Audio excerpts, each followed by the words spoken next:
오늘 이 시간 우리 함께 볼 말씀은 신약성경 사도행전 6장 4절의 말씀입니다. 사도행전 6장 4절, 우리 길지 않은 말씀이니까요, 한 목소리로 함께 봉독하도록 하겠습니다. 사도행전 6장 4절입니다. 함께 읽겠습니다. 우리는 오로지 기도하는 일과 말씀 사역에 힘쓰리라 하니.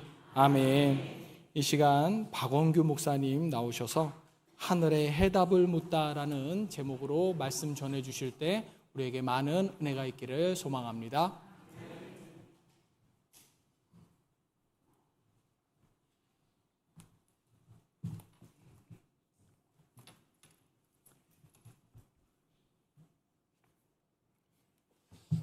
함께 기도하겠습니다. 하나님, 이 귀하고 복된 시간, 하나님의 생명의 말씀을 전할 때 주님의 사랑하는 자녀들에게 위로와 소망이 되게 하시고, 그 말씀을 통해 저들에게 하나님의 그 깊고 높고 오묘한 사랑을 깊이 깨닫고 확신하는 복된 시간으로 인도하여 주시기를 원하오며, 모든 말씀을 존귀하신 예수님의 이름으로 기도하옵나이다. 아멘. 환경이 확 바뀌었습니다.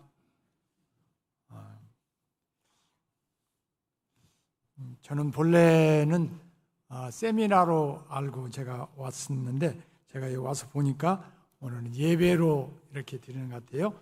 그래서 제가 조금 이렇게 수정해서 제가 끝나기는 3시 20분까지는 끝내야 된다고 그래서 앞으로 시간이 한 40분밖에 없는 것 같아요. 그래서 내가 이렇게 축약해서 정말 제가 꼭 드리고 싶은 말씀만 이렇게 전하도록 그렇게 하겠습니다. 모든 사람들은 다 행복과 성공을 소망하고, 사람들만 행복과 성공을 소망하는 것이 아니라 하나님께서도 우리 모두에게 행복과 성공하기를 원하시고, 그렇게 하시기 위해서 끊임없이 역사해 가고 있습니다. 그런데 사실 행복하고 성공한 사람들은 그렇게 많지 않습니다. 그래서 제가 한 3여 년 동안에 어떻게 하면 사람들이 행복하고 성공할 것인가, 이런 것들을 하나님 앞에 계속 물었습니다. 무엇이 진정한 행복이고 성공이며 어떻게 하면 그 행복하고 성공적인 삶을 살 것인가, 이런 것을 한번 계속 하나님 앞에 한번 물었습니다. 묻는 과정 속에서 제가 이 하늘의 해답을 묻다, 이 책을 미련해서 한 3년 동안 또 상고하고 또 말씀을 상고하고 해가면서 기록하게 됐습니다. 성경은 끊임없이 우리에게 세 가지를 말씀하고 있다는 것을 알았습니다. 첫째는 인간은 어떤 존재인가, 그러니까 다른 말로 하면 나는 누구인가를 말해주시고, 또 하나는 내가 어떻게, 무엇을 위해, 어떻게, 누구와 함께 살 것인가를 말하고 있고, 그리고 나는, 인간은 어디로 가는가, 그것을 끊임없이 말하고 계신다. 이렇게 제가 깨달았습니다. 우리들이 대개 다 알기를 인생을 살면서 수많은 질문이 있죠. 어떻게 그렇게 낳고 싶은 아기를 낳지 못하는가 하면, 너무나 신실하게 성실하게 살았던 사람이 갑자기 죽음을 맞이하기도 하고, 너무나도 억울한 일들을 당하는 이런 수많은 사건과 사건 속에서도 우리 인간이 근원적이고 본질적인 질문이 있는데, 그것은 바로 내가 누구인가, 그리고 나는 무엇을 위해서, 어떻게, 누구와 함께 살 것인가, 그리고 나는 어디로 가는가, 이것에 대한 근본적이고 본질적인 이 질문에 대한 해답을 갖고 인생을 살아야 정말 행복하고 성공적인 삶을 살 수 있다. 이것을 알지 못하는 한 우리 인간은 결코 행복할 수도 없고 성공할 수도 없다. 특별히 이제 그 말씀을 상고하면서 그런 생각이 있어요. 야, 인류 역사상에 정말 행복하고 성공한 사람이 있었냐? 그리고 정말 그 사람들은 누구일까? 가만히 생각해 보니까 제자들이었어요. 깊이 생각해 보니까. 아니, 그보다 더 많은 고난을 겪고 그보다 더 억울한 일, 정말 고통스러운 삶을 많이 살았는데 어떻게 그게 행복하고 성공했느냐? 그들은 분명히 자신이 누구인가를 알았고 무엇을 위해서 어떻게 누구와 함께 살 것인가, 그리고 어디로 가는가를 분명히 깨닫게 됐다.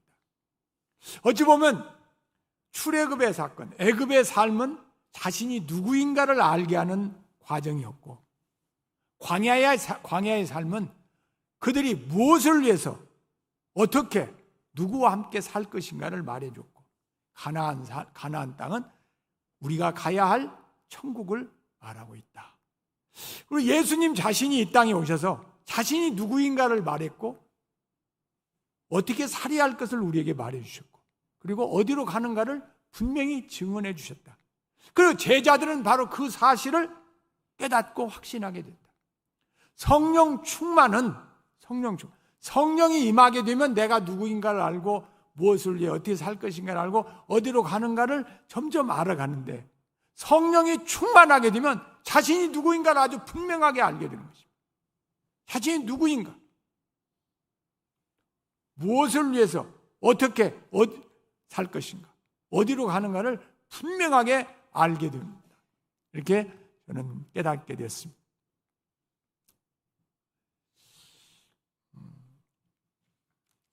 자신이 누구인가를 알지 못하는 사람은, 우리가 민수기 13장 26절로 33절에 보면은 그 가나안 땅을 다 정탐하고 온 사람들이 하는 말이 뭐냐면, 거기는 거민과 거성이 있습니다. 그리고 우리는 메뚜기 같습니다. 우리는 그 가나안 땅에 도저히 들어갈 수 없습니다. 이렇게 말. 그것은 뭐냐면, 그 거성은 여리고성을 말하고 거민은 네피림 족속을 말하고, 근데 이 세상 삶을 살면서 항상 우리를 방해하는 거민이 있고, 항상 우리를 뛰어넘지 못하게 하는 환경이라는 거성이 있습니다. 근데 그들이 말하기를 우리는 메뚜기 같다 그랬어요. 그러니까 자신을 메뚜기로 여기고 사는 사람은 결코 가나안 땅에 들어갈 수가 없습니다. 민수기 14장 9절에 보면 그런 말씀이 있어요. 우리가 하나님을 기쁘게 하시면 우리를 그곳에 들어가게 하실 것이고 그 땅을 우리가 차지할 것이다. 근데 그 기쁘게 하면 그 기쁘게 함이 뭐냐면 바로 믿음인 줄로 믿습니다. 그들이 정말 선택되었고 하나님의 자녀이고 하나님이 함께 한다는 사실을 믿으면 능히 메뚜기가 아니라, 그 거성과 거민이 있다 할지라도 능히 승리하리라는 확신을 가지고 살 수 있게 되는 줄로 믿습니다. 그래서 저는 그 책을 쓰면서 이렇게 조직신학 12주제를, 다시 말해서 성경론, 신론, 인간론, 또 사단, 죄론, 또 성령론, 예수론, 이런 것을 이렇게 순차적으로 정리를 하게 되었습니다.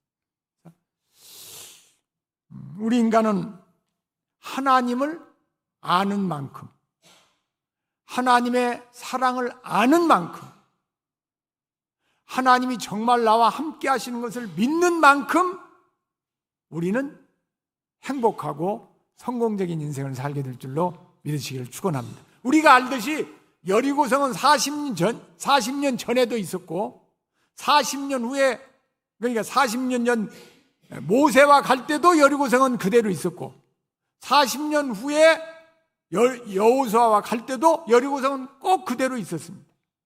그런데 그렇다 해서 무슨 특별한 무기를 준비하고 특별하게 그들이 훈련을 많이 받아서가 아니라 그 40년 동안 하나님이 우리와 함께 하신다는 사실을 너무나도 확신한 가운데 하나님이 우리와 함께 하시니 능히 승리하리라는 믿음을 가지고 여리고성을 돌았을 때 하나님이 그들이 여리고성을 무너뜨린 것이 아니라 하나님이 무너뜨려 주셨음을 믿으시기를 축원합니다.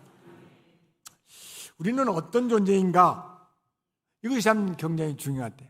우리는 성경에 보면은 창세기 1장 26절로 27절로 28절에 보면은 하나님이 자기 형상, 곧 하나님의 형상대로 사람을 창조하시되 남자와 여자로 창조하시고 하나님이 그들에게 복을 주시며 그들에게 말씀하여 이르시되 생육하고 번성하여 땅에 충만하라. 땅을 정복하라. 바다의 물고기와 하늘의 새와 땅에 움직이는 모든 생물을 다스리리라 하시니라. 그러니까 하나님은 우리 인간을 창조하실 때 어떻게? 하나님의 형상대로, 다른 말로 하면 하나님의 DNA를 받고 우리가 태어난 줄로 믿으시기를 바랍니다. 그러니까 부모의 DNA를 받으면 달라요. 손흥민이 저가 아버지 DNA 받은 거예요. 그러니까 축구를 하는 거예요. 이정우 저거 아버지 DNA를 받으니까 야구를 하는 거예요. 한강 노벨 평화상보다 저희 아버지 DNA를 받으니까 그게 하는 거예요. 우리는 하나님의 그 DNA를 받아서 우리는 지혜와 능력과 그 만물의 이름을 다 짓고 만물을 다스릴 수 있는 능력이 있었는데 복을 받아야 생육하고 번성하고 정복하고 다스리는데 지금 어때? 하나님과 관계가 끊어져 버렸어. 우리는 본래 하나님을 볼 수 있고 들을 수 있고 함께 사랑을 나눌 수 있고 하나님의 인도를 사랑으로 나눌 수 있었는데 우리가 하는 것처럼 이 마약 유교범한테 사단한테 넘어가서 우리는 어때? 마약 먹고 취해가지고 그냥 죄악 가운데 삶을 살게 돼. 그래서 그것을 현상을 에베소서에 그렇게 말했잖아요. 그는 허물과 죄로 죽었던 우리를 살리셨도다. 그때 우리가 그 가운데 생하여 우리 육체의 욕심을 따라 그때 너희는 이 세상을 그때 너희는 그 가운데 생하여 이 세상 풍조를 따르고 오늘은 막 잘 안 나오네. 풍조를 따르고 공중의 권세 잡은 자를 따랐으니 곧 지금 불순종의 아들들 가운데 역사는 영이라. 전에는 우리도 다 그 가운데서 행하여 이 세상 풍속을 우리 육체의 욕심을 따라 육체와 마음이 원하는 것하여 다른 이들과 같이 진노의 자녀였대. 그러니까 사단의 종되어서 육체의 욕심을 따라 살고 그 영이 죽은 상태이기 때문에 하나님을 볼 수도 없고 들을 수도 없는 그런 상태에 살았는데 우리가 알듯이 은혜로 인하여서 믿음으로 말미암아 구원을 받아 하나님의 선물을 받은 우리들은 이제 하나님의 자녀가 된 것을 믿으시기를 바랍니다. 그러니까 우리가 하나님의 자녀되었다. 근데 우리가 자녀되었다는 사실에 대해서 우리가 그렇게 막 확신을 갖지 못할 때가 많아요. 확신을. 근데 성령께서 우리에게 충만히 임하면 임할수록 우리는 그 사실을 더 분명하게 알게 되는 줄로 믿습니다. 세상 사람들과 그리스도의 차이는 무엇일까요? 그것은 바로 성령이 임했다는 사실인 줄로 믿으시기를 바랍니다. 예수님은 우리의 모든 죄를 대속하시기 위해서만 오신 것이 아니라 바로 성령을 주시기 위해서 오신 것을 믿으시기를 축원합니다. 그렇기 때문에 요한복음 16장 7절에 보면 그러나 내가 너에게 실상을 말하노니 내가 떠나가는 것이 너에게 유익이라. 내가 떠나가지 아니하면 보혜사가 오시지 아니할 것이요 가면 내가 그를 너에게 보내리니. 그러니까 예수님은 우리에게 성령을 주시기 위해서 십자가를 지신 것을 믿으시길 축원합니다.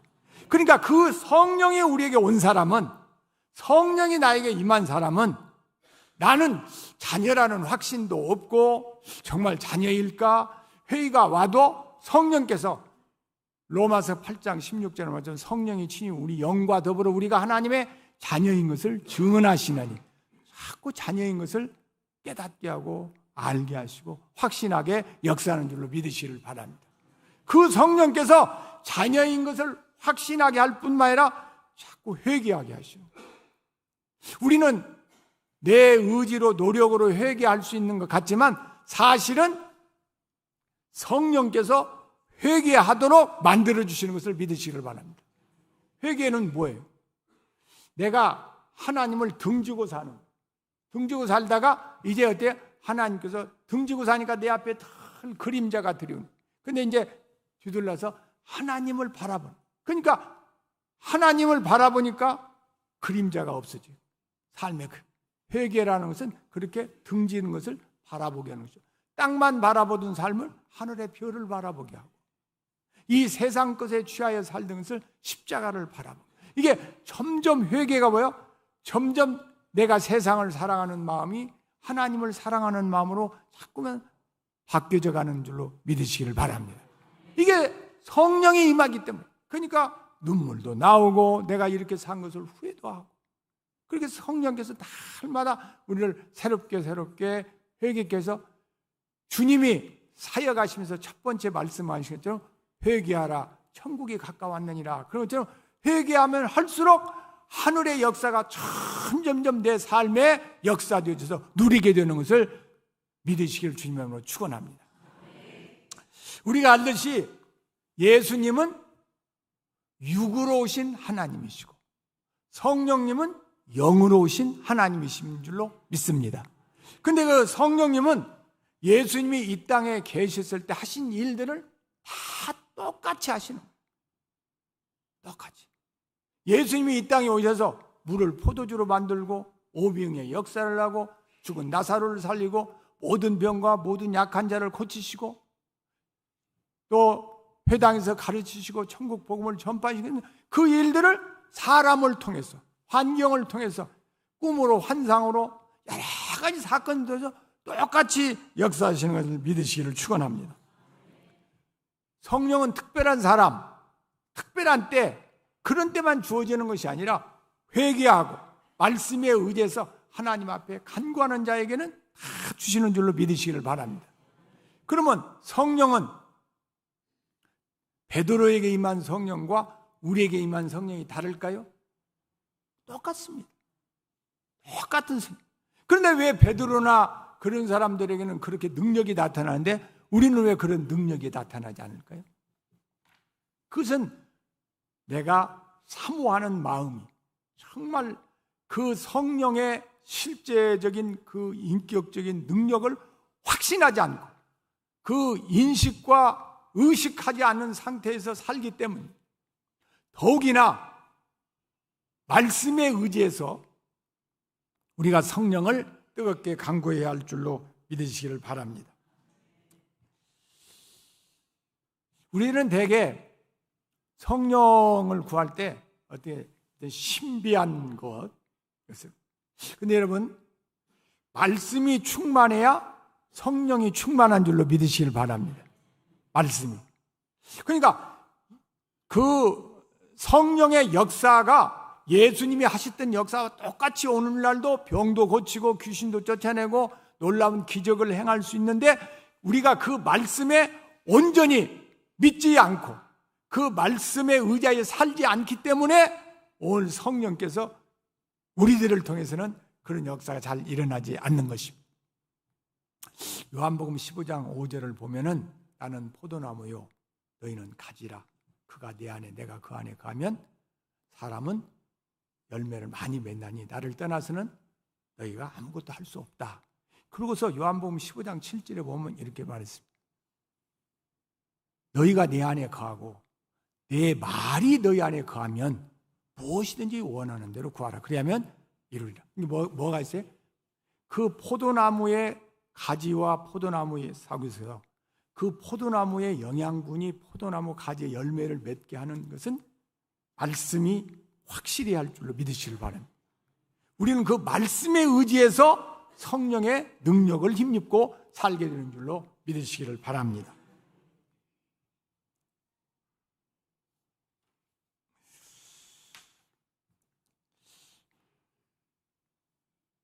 이제 20분밖에 안 남았네요. 그래서 그 이제 뒤에 뭐 예수 어떻게 무엇을 위해 무엇을 하나님의 영광을 위해 살아야 돼요. 근데 하나님은 여러분은 부모로서 자식을 희생시켜서 영광을 받으십니까?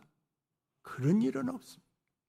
하나님은 우리는 하나님의 영광을 위해 살라. 그러면 우리가 대개 살 때 우리를 헌신하고 희생하고 우리의 모든 것을 포기하고 그래서 하나님의 영광을 드러내는 거 생각해요. 저도 그런 때 그렇게 생각할 때가 있었어요. 얼마나 제가 미련한지 여러분 지금 알겠죠? 내가 그 말 하는데 아직도 미련하다는 걸 모르겠어요? 저는 그렇게 생각했어요. 아니, 어디 하나님이 그리 우리를 통해서 영광을. 근데 여러분, 부모는 자녀를 존귀하게 만들어서 영광을 받는 것입니다.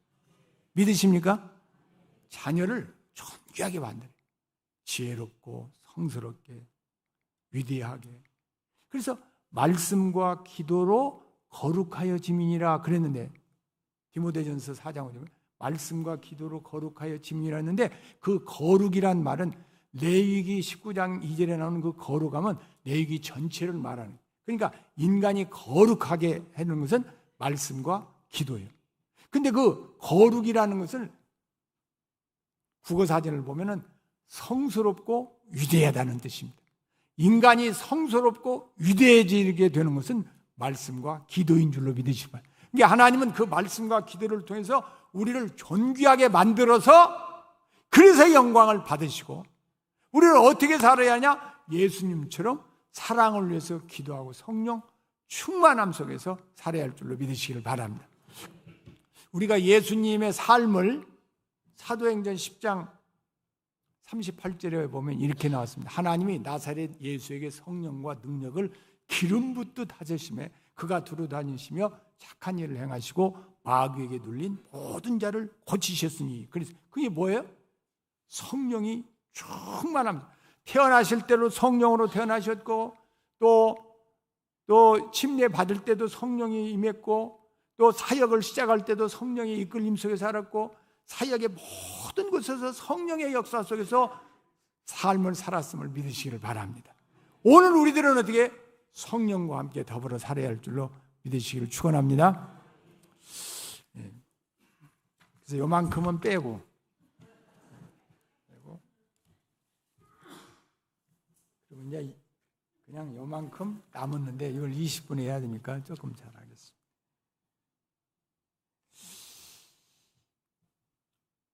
여호수아는 40년 동안 모세를 통해서 하나님 말씀을 들었어요. 40년 동안 출애굽에서 이렇게 오는 과정에서.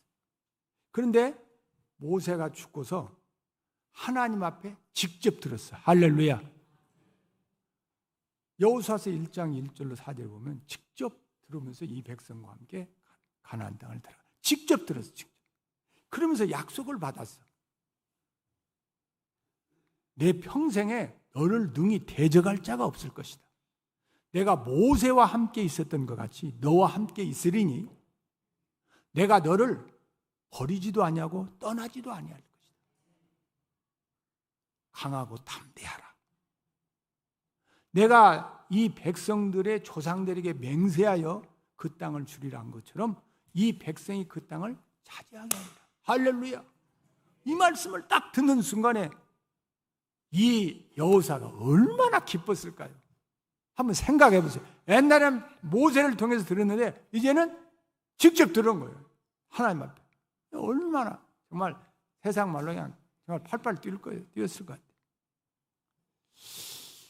우리는 이 성경 말씀은 말하기를 로고스다. 기록된 모든 사람을 위해서 기록된 말씀이다. 근데 이 로고스가 기록된 말씀이 나에게 오는 네마로 올 때가 있어요. 나에게 주시는 네마로. 이게 하나님의 말씀을 이렇게 상고하다 보면 어떤 말씀이 탁 나에게 부딪혀오고 그 말씀이 누구 말 따나 그냥 광선이 비치듯 그 말씀이 막 뜨겁게 역사되는 때가.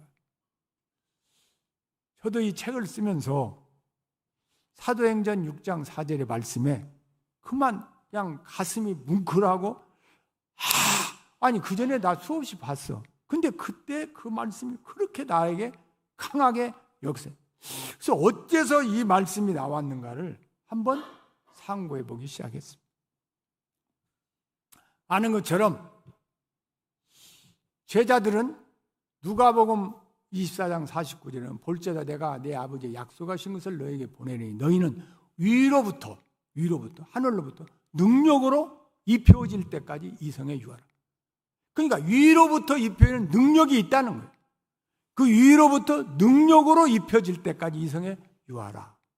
그런데 사도행전 1장 4절로 어디 보면 예수님이 친히 나타나셔서 사도와 함께 모이사 그들과 함께 분부하여 이르시되 예루살렘을 떠나지 말고 내게서 들은 바 아버지의 약속하신 것을 기다리라. 성령을 기다리라. 그러면서 요한은 물로 침례를 베풀었으나 너희는 몇 날이 못 되어 성령으로 침례를 받으리라. 그러면서 주님이 다시 한번 쐐기를 받으기를 오직 성령이 너희에게 임하시면 너희가 권능을 받고 예루살렘 온 유다 사마리아 땅끝까지 내 증인이 될 것이다. 너희는 꼭 성령 받아야지. 성령 안 받아 너는 아무것도 할 수가 없다. 그 위로부터 입힌 능력이 분명히 있고 그 능력을 입혀질 때까지 기다려라. 그 기다리라는 그 말씀을 듣고서 14절에 보니까 이렇게 나왔어요. 여자들과 예수의 어머니와 예수의 아우들과 더불어 함께 마음을 모두 오로지 기도에 힘썼더라. 할렐루야. 왜? 그 예수님이 떠나간 후에 제자들의 마음엔 막 지금 불안과 염려와 낙심과 그냥 하나도 세상도 안 보이고 막 그런 때인데 주님이 오셔서 다시 한번 쇠기를 받으게 성령 받아라. 내가 너희들한테 약속했지 않느냐. 그 성령을 받아야 된다. 그 성령 받아야 네가 사역할 수 있다. 이것을 강하게 말씀하시니까 그들이 어때? 그냥 하나님을 매달려서 죽게 살게 오로지란 말은 뭐예요? 다른 일 전혀 생각 오직 그것만 위해서 기도했다. 오로지 기도에 힘쓰냐. 그랬더니 우리가 하는 것은 사도행전 2장 1절로 4절에 성령의 기름 부음이 있었음을 믿으시기를 축원합니다. 그러면 그것은 이례적인 사건일까요? 그건 그때 사건은 이례적인가요? 아니요. 이후에도 4장 8절로 4장 31절로 계속해서 성령 충만을 받았던 것을 믿으시기를 축원합니다.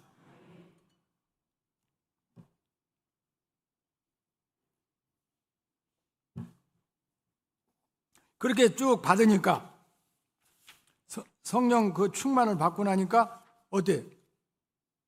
그들에게 놀라운 일이 있었어요. 3장에 가니까 2장에서 그 성령의 충만한 기름 부음을 받고 나니까 어디에 말씀을 증거하는데 3,000명이 회개하는 역사. 4장에 가니까 옥중에 갇혔는데 3장에서 어디에 안진뱅이가 일어나는 역사가 납니다. 4장에 가니까 어디에 옥문을 열고 천사가 보호하는 사건. 5장에 가니까 아나니아와 삽비라의 사건이 있어요. 그러니까 어디에 성령 충만을 받고 난 후에 하나님이 함께 하시는 놀라운 역사들을 생각하니까 그들은 확신하에 지금 그 말하는 거예요. 내가 이제 기도하는 일과 말씀 사역에만 전무하리라. 이렇게 결단을 한 것입니다. 여러분들도 성령의 충만한 기름 부음을 받고 그런 내 정말 기도하는 일을 내 인생의 최우선으로 쉬지 않고 기도하는 일에 우선을 두고 정말 말씀에 의해 성령 충만을 끊임없이 뜨겁게 사모하리라 이런 결심이 있기를 축원합니다. 그래서 제가 이제 우리는 오로지 기도하는 일과 말씀 사역에 힘쓰리라 이 의미를 구약으로부터 신약까지 이렇게 쭉 살펴서 찾아봤어요. 그러더니 그 제자들은 예수님이 하신 말씀과 예수님이 하신 약속을 읊조린 거예요. 네, 그러면서 기도를 했어요. 예를 들어서 보혜사고 아버지께서 너희를 보내 성령 그가 너희에게 모든 것을 가르치고 내가 너희에게 말한 모든 것을 생각나게 그런 말을 계속 읊조려 본 거예요. 예수님이 하신 말씀 약속이고 또 교훈이니까 그걸 붙잡고 계속 읊조렸어요. 그러면서 어때? 그 주어진 것을 그 주신 말씀이 계속 이렇게 생각나는 대로 잊지 않도록 필사해놓고 그때 당시에는 무슨 이렇게 책이 없으니까 이게 그걸 잊어버리지 않고 남에게 잘 전파하기 위해서 암송하고 그리고 어때요? 성령의 말씀에 의해서 순복했을 때 나타나는 현상들을 기록했어요. 성경 일기를 썼어요. 그래서 제가 이것은 보통 사건이 아니다.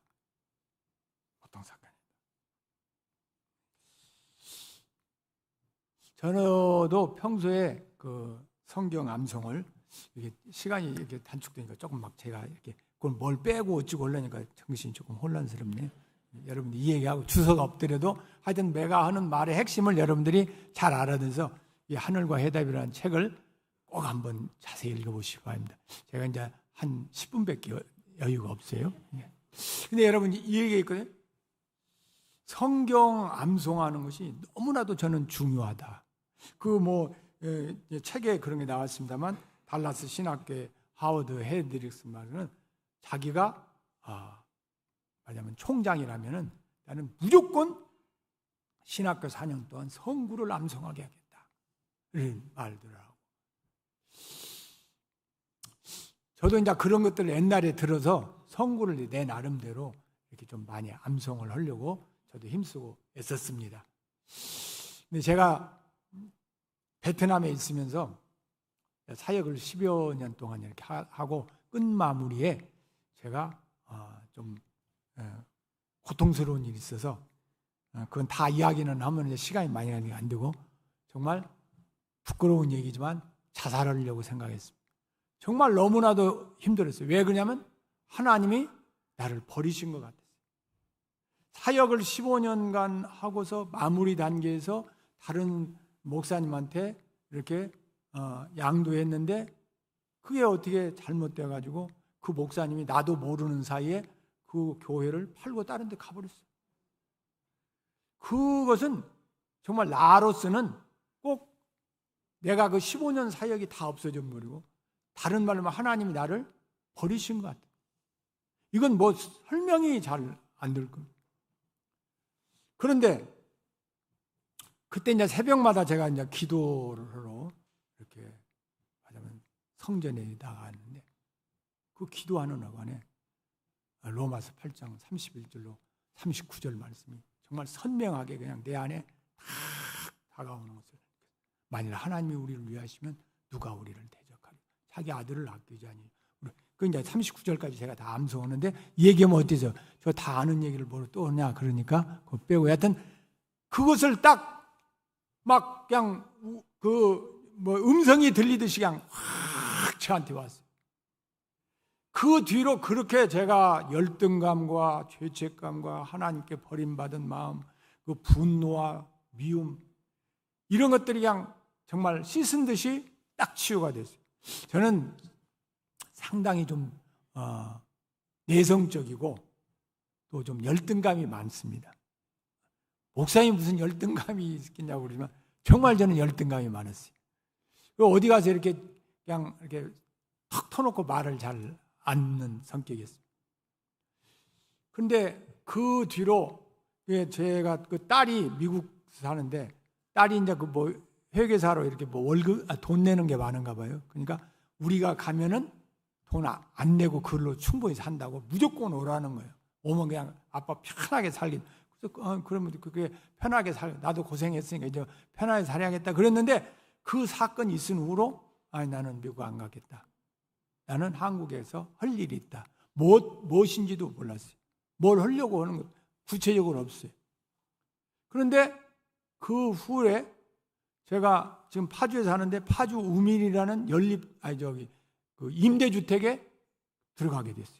근데 도저히 들어갈 수 없어요. 이건 뭐 설명이 안 되는 얘기지만 본래 사랑이라는 것은 주는 자 받는 자만이 아닌 비밀입니다. 하여튼 그래. 그런데 또 여러분 GTX 있는 거 아시죠? 파주에? 그건 아무나 갈 수 있는 데가 아닙니다. 그 GTX에 내가 당첨이 됐어요. 할렐루야, 이건이다. 할렐루야예요. 거기에 당첨이 된 거예요. 그 아파트 비싼데 그거 내가 당첨이 돼서 그건 가게 된 거예요. 그리고 지금 나는 본래는 이 책을 내가 이렇게 쓰리라고 생각. 이 책의 핵심은 이 앞에 나와서 내가 누구인가, 여기서 1장에서 6장까지는 내가 누구인가를 기록했고 7장에서 11장까지는 내가 무엇을 위해 어떻게 살 것인가를 기록했고 12장은 내가 어디로 가는가를 기록했어요. 이것은 내가 좀 낮춰서 다른 사람도 이렇게 쓸 수 있지. 다른 사람도 무엇의 주제에 대해서 쓸 수 있겠지. 하지만 이 책의 활용 점점은 이 별책 부록에 있습니다. 암송하고.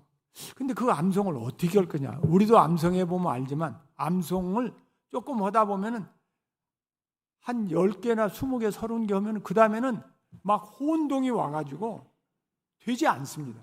그러니까 한 2, 30개 하다 그냥 포기를 해요. 그런데 저도 그랬거든요.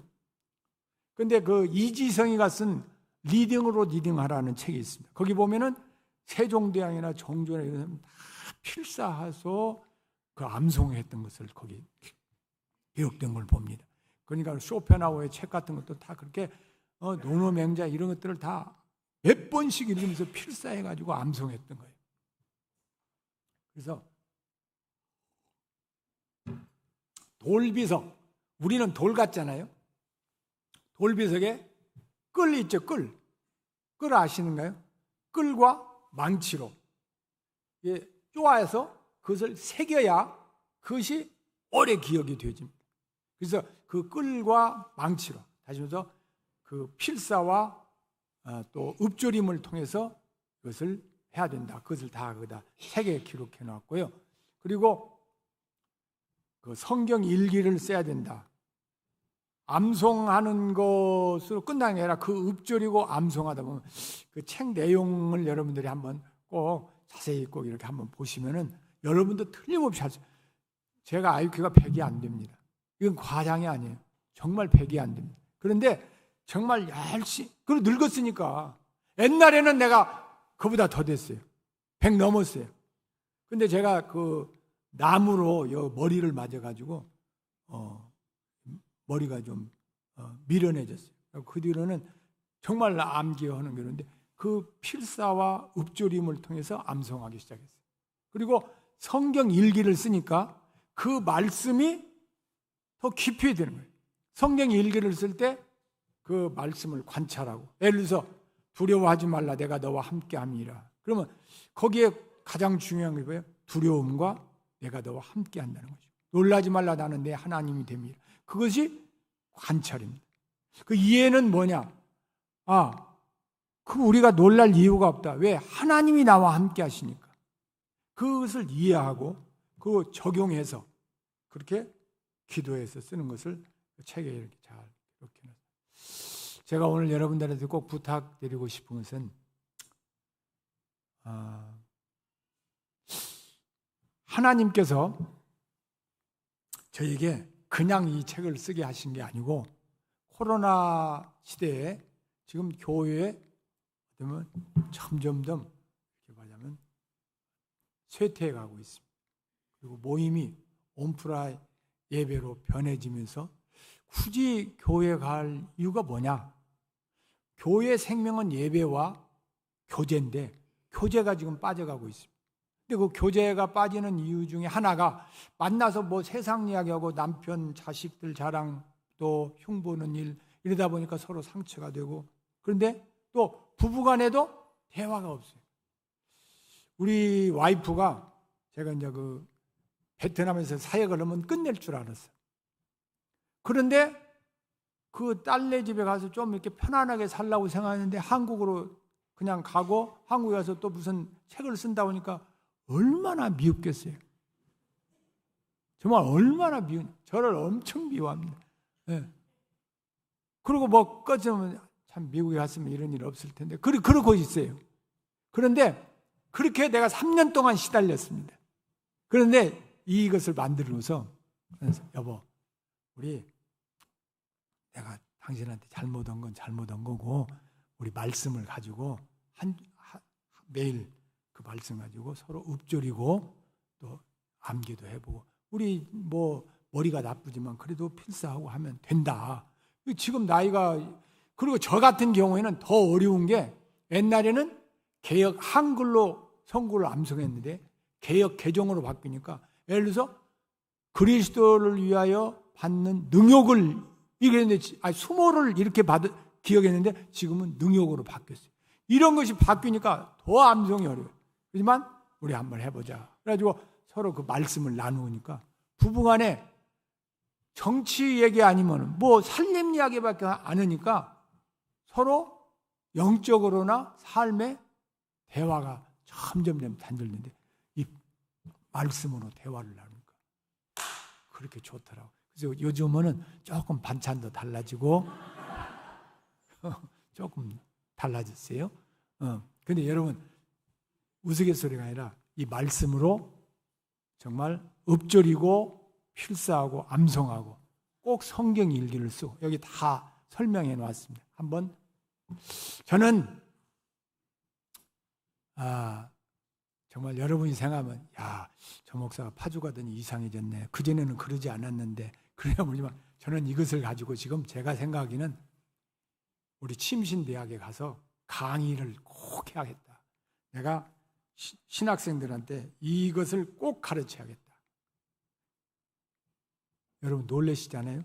아니 지금 대학 교수가 되어서 이걸 가르치려면 이게 엄청 어려운데 교수도 아닌데 어떻게 이걸 가르치겠어요?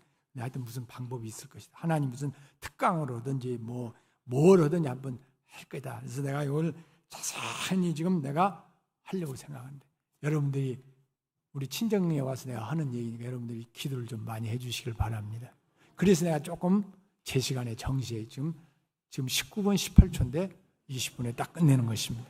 그렇지 않으면 내가 더 해버려. 여러분 가야 할 일이 있으니까. 그리고 여러분 선고 암송할 때 이렇게 선고 이 카드를 가지고 가고 여러분 성경 이렇게 지금은 이게 있습니다. 여기에 성경 다 넷플 깔아놓으면 언제든지 볼 수 있어요. 이걸로 해서 여러분 선고를 꼭 암송하십시오. 암송하면 정말 그 말씀이 어느 날 살아서 하나님이 나에게 주시는 말씀 확 부딪힐 때가 있고 그 말씀이 나를 지혜와 영감. 여러분 책을 읽게 하는 것은 책 읽는 과정에 귀한 교훈과 명언 같은 것을 다 기억하게 합니다.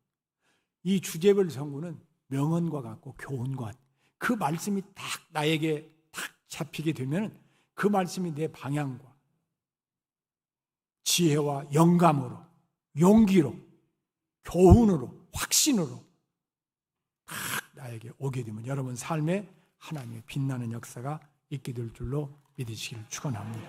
기도합니다. 아버지 하나님, 오늘 주님의 사랑하는 자녀들이 주신 이 생명의 말씀을 통해서 저들이 정말 하나님의 놀라운 은혜 가운데 복되고 복된 인생 살게 하여 주시기를 원하옵고 이 모든 말씀을 존귀하신 예수님의 이름으로 기도하옵나이다.